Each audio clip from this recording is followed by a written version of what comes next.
ಹೌದು ಸರ್, ನಾನು ಮೈನಾ ಅವರು ಒಬ್ರಿಗೊಬ್ರು ಪ್ರಾಣಕ್ಕಿಂತ ಹೆಚ್ಚಾಗಿ ಪ್ರೀತಿಸ್ತಾ ಇದ್ದೀವಿ. ಧ್ರುವ ಅವ್ರೆ, ನಾವಿಬ್ರು ಪ್ರೀತಿ ಮಾಡ್ತಾ ಇರೋ ವಿಷಯನ ಪುಷ್ಪಕ್ ಸರ್ಗೆ ಹೇಳ್ಬಿಡಿ ಅಂತ ಇವರು 1000 ಸರಿ ಕೇಳ್ಕೊಂಡ್ರು. ಆದ್ರೆ ನಾನೇ ಧೈರ್ಯ ಮಾಡ್ಲಿಲ್ಲ ಸರ್. ಧೈರ್ಯ ಮಾಡ್ಲಿಲ್ಲ ಅಲ್ಲ, ಧೈರ್ಯ ಸಾಲಿಲ್ಲ ಸರ್. ಸರ್, ನಿಮಗೆ ನೆನಪಿದ್ಯಾ, ನೀವು ತುಂಬಾ ಸಲ ನನ್ನ ಹತ್ರ ನೀನೊಬ್ಳು ಹುಡುಗಿನ ಪ್ರೀತಿಸ್ತಾ ಇದ್ಯಾ ಅಂತ ತುಂಬಾ ಸಲ ಮಾತಾಡಿದ್ರಿ. ನಾನು ಅವಾಗ ನಿಮ್ಮನ್ನ ಸಪೋರ್ಟ್ ಮಾಡ್ಕೊಂಡೇ ಬಂದೆ. ಆದ್ರೆ ಅದೇ ಕ್ಷಣದಲ್ಲೇ ನೀವು ಪ್ರೀತಿಸ್ತಾ ಇರೋದು ಮೈನನ್ನೇ ಅಂತ ಹೇಳ್ಕೊಂಡಿದ್ದಿದ್ರೆ ಬಹುಶಃ ನಾನು ನಿಮ್ಮ ಹತ್ರ ಎಲ್ಲ ವಿಷಯನೂ ಹೇಳ್ಕೊಂಡ್ಬಿಡ್ತಿದ್ದೆ ಸರ್, ಹೇಳ್ಕೊಂಡ್ಬಿಡ್ತಿದ್ದೆ. ನೀವು ಪ್ರೀತಿಸ್ತಾ ಇರೋ ಹುಡುಗಿ ಮೈನಾನೆ ಅಂತ ಹೇಳೋ ಅಷ್ಟರಲ್ಲಿ ನಾನು ಮೈನಾ ಅವರು ಒಬ್ರಿಗೊಬ್ರು ಪ್ರಾಣಕ್ಕಿಂತ ಹೆಚ್ಚಾಗಿ ಪ್ರೀತಿಸ್ತಾ ಇದ್ವಿ ಸರ್.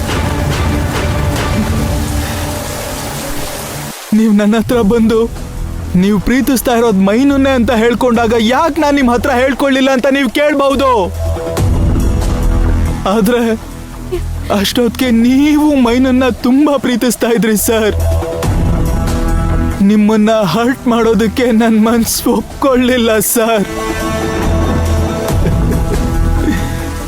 ನಾನು ನಿಮ್ಗೆ ಈ ವಿಷಯನ ಹೇಳಬೇಕು ಅಂತ ಎಷ್ಟೇ ಪ್ರಯತ್ನ ಪಟ್ರು ಆಗ್ಲಿಲ್ಲ ಸರ್, ಆಗ್ಲಿಲ್ಲ.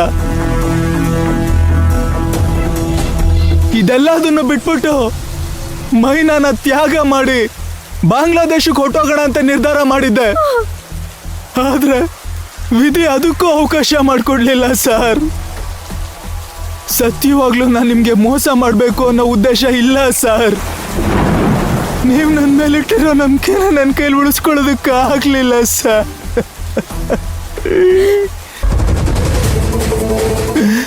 ದಯವಿಟ್ಟು ನನ್ನ